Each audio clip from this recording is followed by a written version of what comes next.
Hi, my name is Gordy Hogue, and this is Community Connection. Each of us have stories that help us understand each other and help to bring our community closer together. I have been very fortunate to have met many interesting people who've had a positive, profound impact on our community and far beyond. People who've had incredible life experiences and fascinating stories. Community Connections is about these people and about their stories. I'm sure you'll enjoy meeting these amazing people as much as I have. Thank you. Please enjoy. Welcome to Community Connections. Today's guest is a man who, with his family, has been on a most interesting journey to our community. He is an anesthesiologist and a very personable, dedicated contributor to our community. I'm pleased to welcome Dr. Heinz Gunter. Welcome, Heinz. Yeah, thank you. Thank you. Could you tell us a little bit about where you were born and your journey that resulted in you coming to our community in South Surrey White Rock? Sure. So born in 1962 in a small town called Heidelberg, which is about an hour's drive sort of southeast of Johannesburg. Left that community when I was about 2, moved to a place called Springs, which is about the same distance from Johannesburg, half an hour from Heidelberg. Lived there till I was 16. My dad was teaching in Heidelberg, and then he was a draftsman and a builder, and he was building houses in Springs. My mom was a stay-at-home mom. I have an older brother who today is a builder as well. And then we moved to a place called Pietermaritzburg, which is near Durban, in KwaZulu-Natal, and I finished high school there. And then in 1981, I started medical school at UCT. The system of medical school there is a little different to Canada. You don't have to get an undergraduate degree to go to medical school. You can go straight from high school. And that's what most people do. So I ended up meeting my wife when I was in second year at medical school. She was at the Teachers College. And then in 1986, I qualified. In 87, I had to work and do my house job, where you work in different departments. And then in 88, there was military conscription in South Africa. And so it was a 2 years conscription.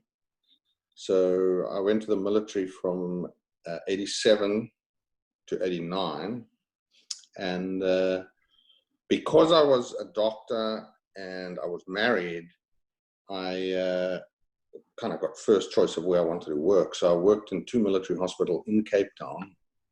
And I started doing anesthetics while I was in the military, kind of by chance, just because a friend of mine was in the department and told me it was the best department to work for. And then when I finished all that, Lynn and I decided we wanted to travel a bit. And even as a kid, I'd always looked at National Geographic magazines and I'd seen pictures of Canada.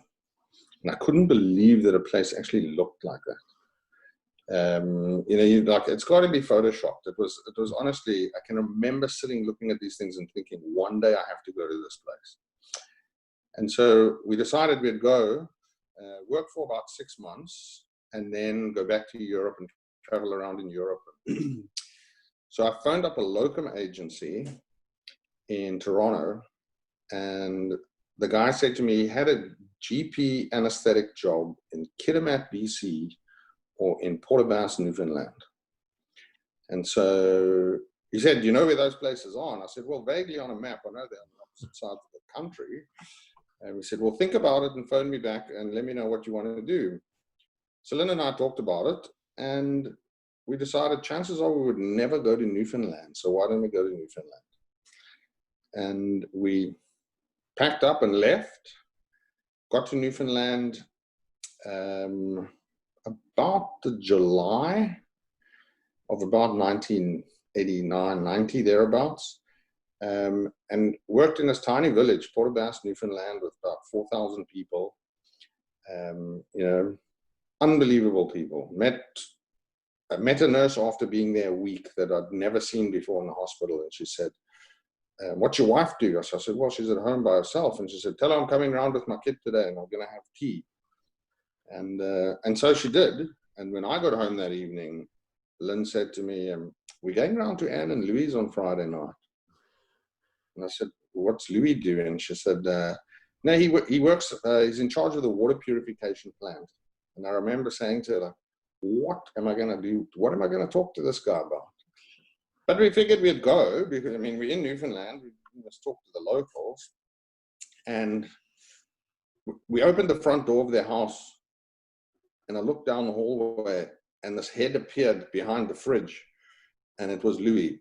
And he said to me, do you watch hockey? And I said, I'll pretty much watch any sport, but I don't know much about hockey. And he pulled a 12-pack of beer out the fridge and he said, okay, I'll teach you.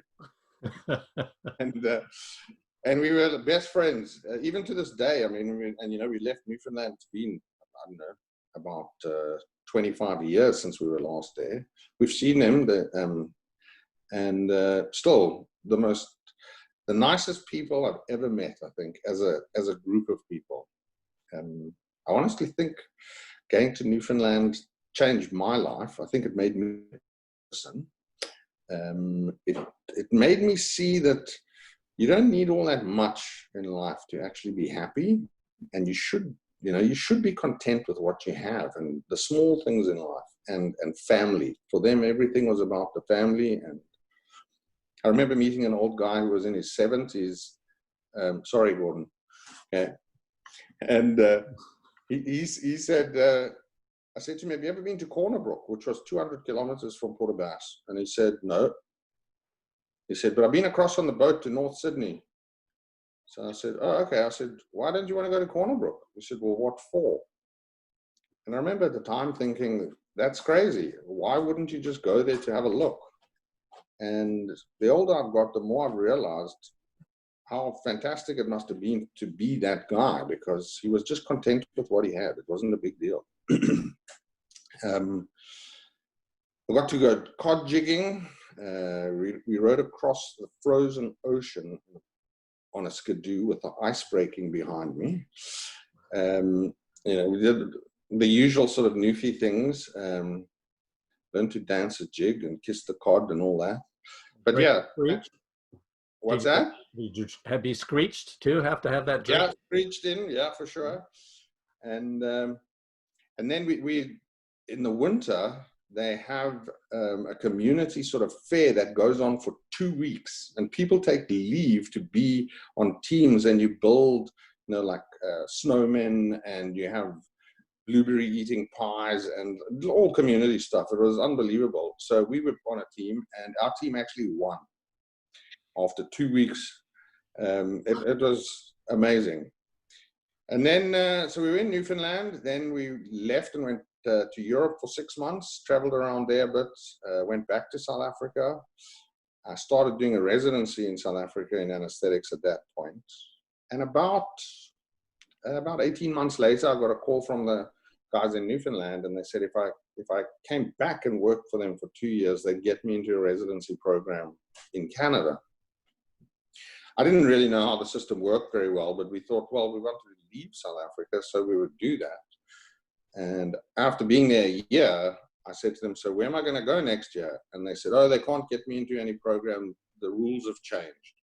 So they said, because I wasn't landed and I was there on a work visa. And I mean, in retrospect, I probably should have realized before leaving that chances are I wouldn't have been able to get a residency post. But in any case, it's just the experience of life. So at that point, we had twins that were about a year old, and we packed up again and went back to South Africa. And then I finished my residency in 1996. And I was looking in the Canadian Anesthetic Journal, and one of the guys in our department had actually worked in Terrace, Northern BC, and there was a job advertised. And so he said to me, he said, look, nice little community. He said, the winter's pretty brutal, but I'd survived 2 Newfie winters, so I thought I'd be okay. And I came up, I had to come over and locum for 2 weeks. They wouldn't just give me the job. And so I came over, locumed for 2 weeks, and the surgeon, Jim Dunfield, who was the chief of staff at the time, then offered me the job, and that was in October.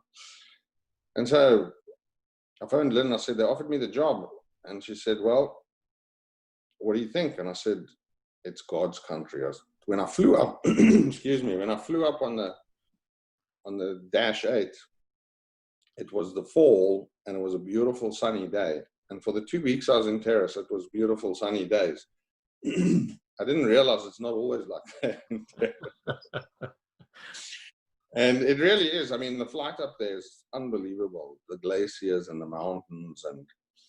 And then, so she said, well, let's go. So we got back to South Africa, sold up everything. And in the December, flew over to Europe, spent a week there, got to Vancouver, stayed in an apartment that a friend of mine who's a GP, she was at school with me in South Africa. She's a GP in Vancouver. And spent a couple of days there, flew up to Terrace, couldn't land because of all the fog, came back to Vancouver, spent the whole day in the airport with two 5-year-olds, got back up to Terrace, and we were put in this little condo, and at about 3-4 in the morning, Lynn woke me up and she said, there's somebody trying to break in. And, you know, coming from South Africa, you'd think someone was trying to break in. So I got up and crept down the stairs, and the boys were actually breaking out. They'd opened the sliding door, and in their pajamas, no shoes on, they were playing in the snow in the backyard because they'd never seen snow before.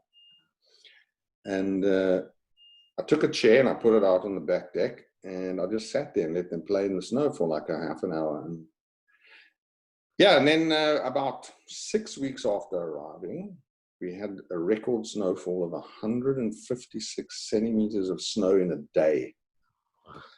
And it was crazy. The boys went to the schools in Terrace. One of their best friends in their class, Lynn, became really good friends with the mom. And they said to us, so the very first barbecue we went to, I remember, middle of winter, the guys are standing outside. You know, there's like 6 or 8 guys. The wives are all sitting inside, and we're standing around the barbecue. And the accents were still a little difficult to understand. And they started talking about snowmobiles, and I had no clue what they were talking about, and how to, you know, fix the snowmobile, lighten the snowmobile, change the exhaust system on it, like change the tracks on the snowmobile. They were high marking. I had no idea what they were talking about. And then they started talking about winter tires for vehicles, and, you know, studded tires and all season tires. And in South Africa, you just have tires. There's no such thing as a studded tire. You know, it's all the same. And we got in the car and we were driving home, and Lynn said to me, like, so how was it? I said, oh no, it was fine. I said, yeah, I'll go again. I said, I have no clue what they were talking about, though. And, you know, but you learn. And then they told us, these friends of ours, they asked us, did we want to learn to curl? And so we're like, sure. So we learned to curl about 18 years ago, and we've been curling ever since. And when we came down here, that's how we met you guys, because Lynn started curling with Laverne. Yeah. And then worked in Terrace for 14 and a half years. Did a fair amount of fishing. Love to go fishing. The Skeena River is beautiful. It's probably my favorite thing to do, is just to sit on the riverbank. You don't even have to catch anything. You just have to sit there, and it's dead quiet. It's an unbelievable place. We were sad to leave Terrace because of our friends and the community. They also fantastic people. But for me, it was a bit about work and being on call every second, third day. It gets to you. And so we looked around, and we decided we want to be closer to the, you know, like lower mainland, not in Vancouver, close to the ocean. And so I came and locumed here about 7 years ago. And then they offered me a job down here, and then we moved. At the same time, our boys had left school, had been at university in UNBC, then at UVic. And here we are today. Did you and Lynn always know you were going to leave South Africa, or was that a decision that was made? How did that come about? I suppose even as a teenager, I don't know why, I always sort of thought, yeah, I think ultimately I would leave South Africa. And I'd always thought I'd go to Canada. I could have gone, because of my degree, I could have gone to other English-speaking countries. So I could have gone to England, and it would have been a lot easier to go there because I wouldn't have had to have rewritten any exams. The South African exams would have been accepted in England.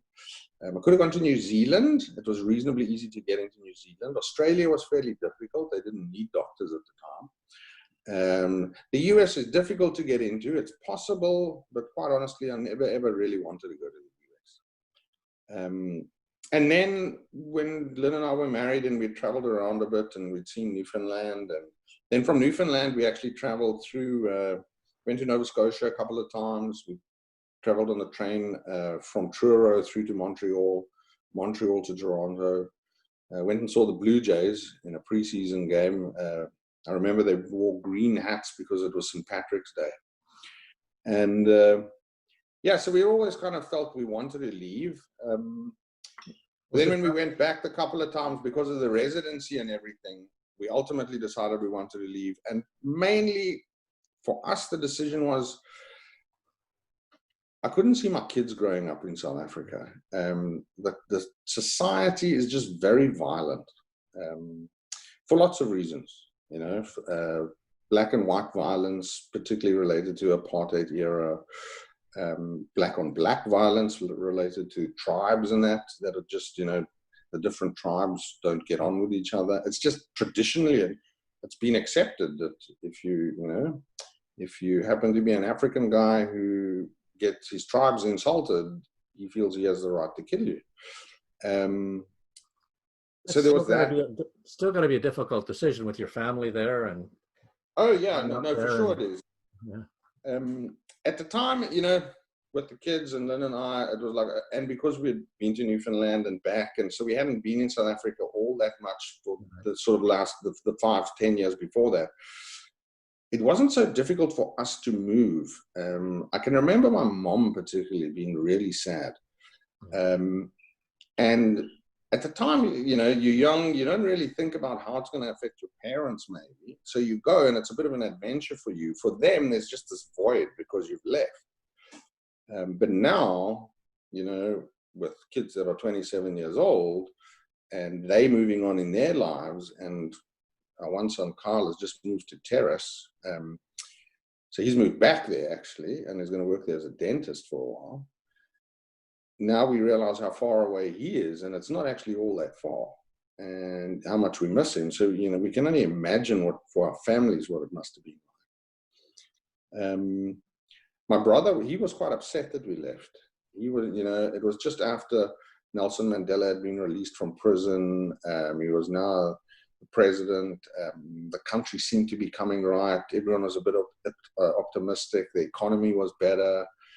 And he said to me, things are going to be okay. Look, that's fine, man. Why don't you stay? And I said to him, I can't. I said, I found us working at Groote Schuur Hospital, which is like Vancouver General, and you're working in the trauma unit, you're patching people up all the time, there's gunshot wounds, stab wounds, and your wife and family are behind barbed wire and 8-foot walls, and you have burglar guards on the windows. I remember explaining to the Newfie friend of mine, Louis, what burglar guards were. And after I'd explained to him what they were, he looked at me and he says, so it's kind of like living in jail, but they actually give you the keys. And I thought, yeah, wow, that's exactly what it's kind of like. And so for those reasons, we couldn't stay. We just felt there was, there's got to be something better. I remember you and Lynn describing what it was like when you went to Newfoundland, and you've covered some of that in terms of how friendly people were, but I remember talking about we didn't have to lock our doors. It was so different. Yeah. So the dentist in town, he was an Irish guy and married to one of the Newfie girls. And they were leaving and going on holiday for 3 weeks. And he stopped at our house and he said to me, if there's anything you need, he says, like, if you're having a party and you run out of beer, he said, there's beer. There's beer in the basement. Just go and fetch it and replace it when you're done. So I said, well, okay, thanks very much. I said, give me your front door keys. And he looked at me and he said, we lost them. We don't have any front door keys. Just walk into the house. And we could not believe that you would leave your house unlocked. Well, all the time in any case, but that you would go away for 3 weeks and leave it unlocked. Couldn't believe it. And even to this day, you know, there's still a bit of Africa in me where every night I make sure all the doors are locked. You know, did I lock the car? It's just something that's ingrained in you and that you end up doing. So can you describe in a few sentences then what Canada has meant to you and to Lynn and to the us? It's meant the world to us, to be honest. You know, every country has its own problems, whether there's some political problems or the way that the systems run, you don't like it, or everywhere's got its problems. Everywhere has its own bit of violence. But in the grand scheme of things, Canada and people who live in Canada are unbelievably fortunate.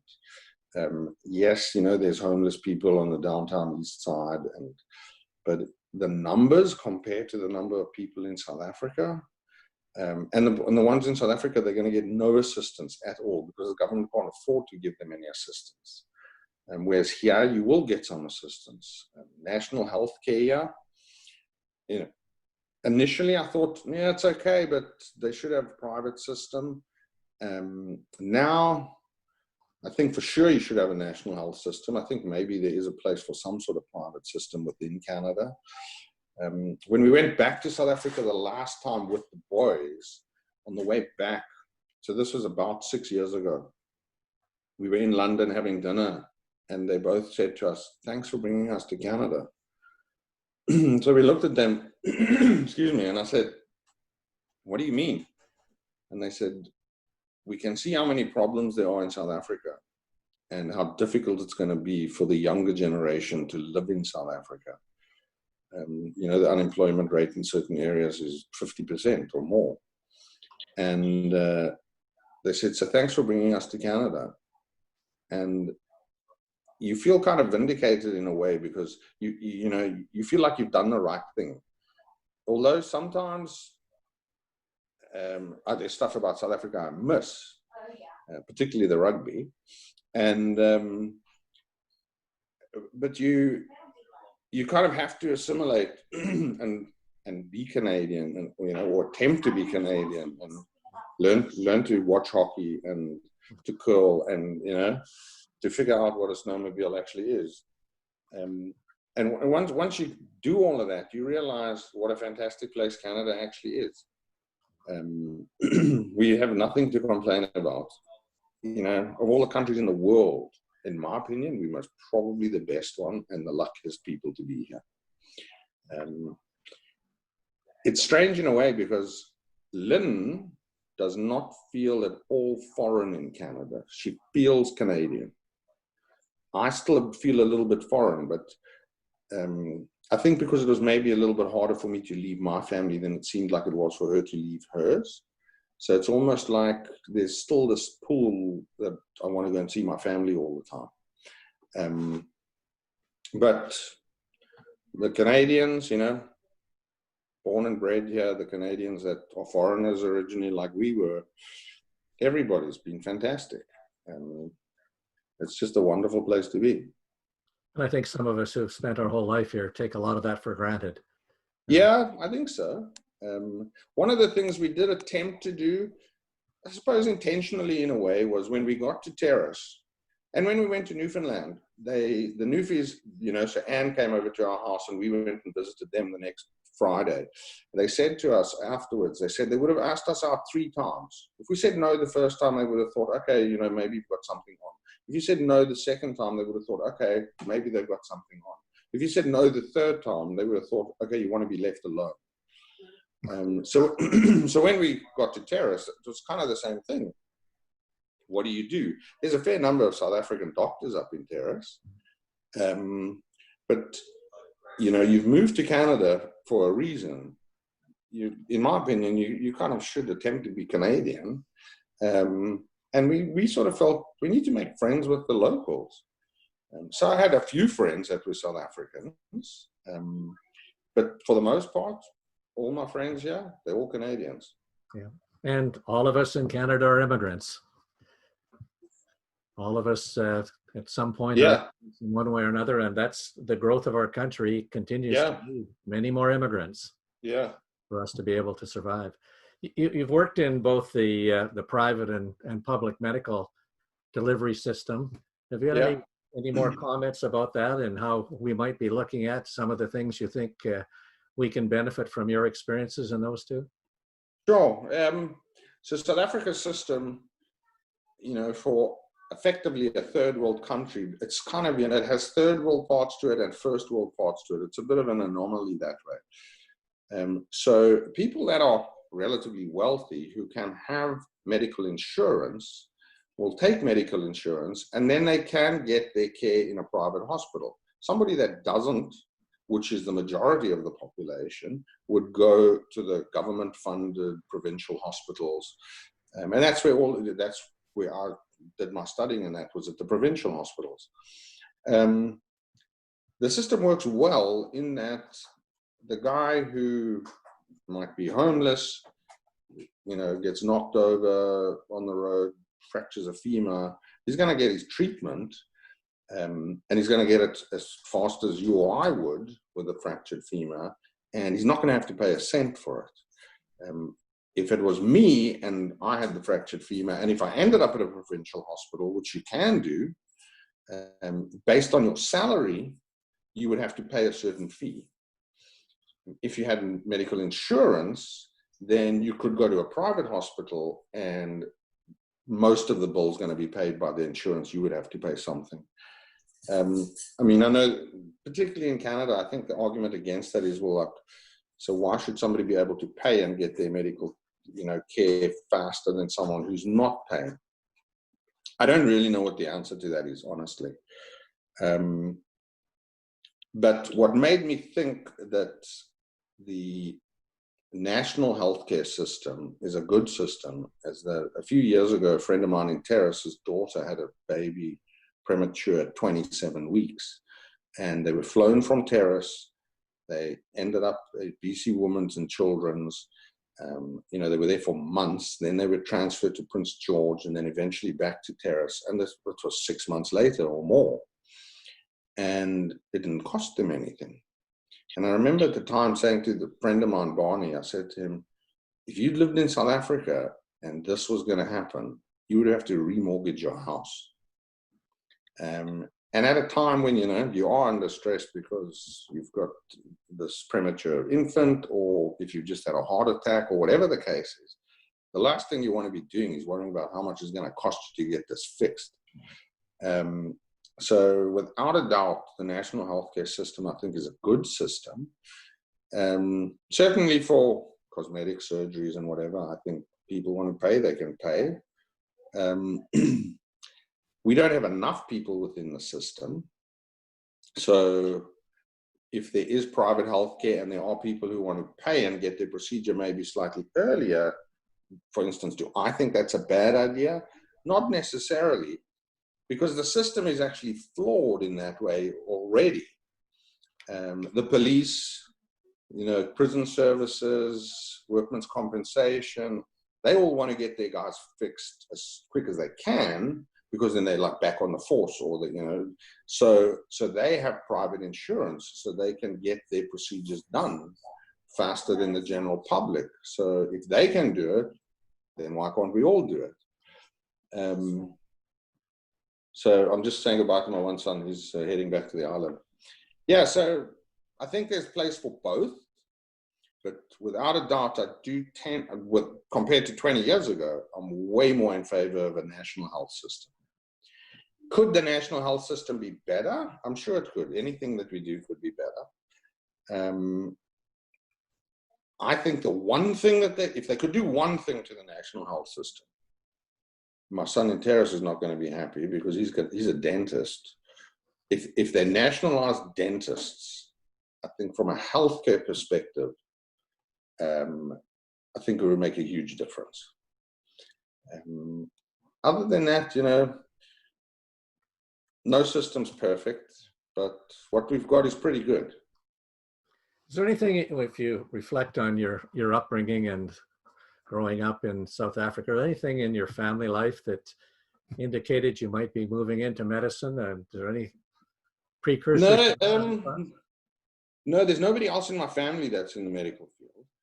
My dad was a builder. My grandfather was a builder. My brother's a builder. I remember as a kid when I went to school, and I was 5, 6 years old, somebody asked me at school, like, what do you want to do? And I said, I'm going to be a doctor. And, I was never like, I want to be a fireman or for no particular reason. I can't explain why. And when I was in grade 2, I wrote a story about Chris Barnard, the guy who did the first heart transplant at Residency Hospital in Cape Town. And I wrote a story about, how, I'm going to go and work in Cape Town and all the rest of it. And ultimately, that's what I did. But the embarrassing part about that story was when I was at medical school in Cape Town, one of the guys in my class met a girl who had been at junior school with me. And she found this article, and then they posted it in the residence where I was staying, and had this picture of this little 6-year-old with a ring around his head and an arrow, and this was me. And so I don't know why. It was just, that's what I wanted to do. Why did I get into anesthetics? Just almost by chance. I mean, I hadn't really thought of it initially, because in your training, you actually do very little anesthetics. It's not the kind of job that you can specifically let a student do. Sometimes it's really difficult to intubate a patient, for instance. The drugs you're giving are pretty toxic in that, based on the dose, they're pretty toxic. So you don't want to give a guy twice as much as you should be giving. So it's, you don't get much exposure to anesthetics as a student. In South Africa, we had to do 3 weeks of anesthetics in the span of 6 years. Here, it's about the same. I'm not entirely sure exactly how much it is, but it's like 2 or 3 weeks. But yeah. And then once you do what you're doing and you like it and you get better at it, you're less likely to change your mind and do something else. So that's how come I ended up doing anesthetics. Life can be pretty serendipitous, can't it?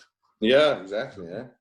But I think it's the values that you and Lynn and your families reflect, I think are the kind of values which make you so personable and so engaging, and so much as you and your family have been contributors to so many parts of Canada and indeed to South Africa as well. So thank you incredibly much for all that you do, and your 2 sons and the work that they're doing as dentists and in medical doctors, and the contributions they will continue to make to our community, to our society, and indeed to the world. And we're delighted to know you and to have you and your family in our community. Thanks, Gordon. Thank you for joining us today on Community Connections. Please tune in to our next show as more amazing people share their wonderful stories. If you haven't already, please click on the red subscribe button below, right down there, and view our updates. Feel free to leave any thoughts or comments that you may have. We're always trying to do a better job of connecting this wonderful community. Thanks again for joining, and until next time, keep connecting. Thank you.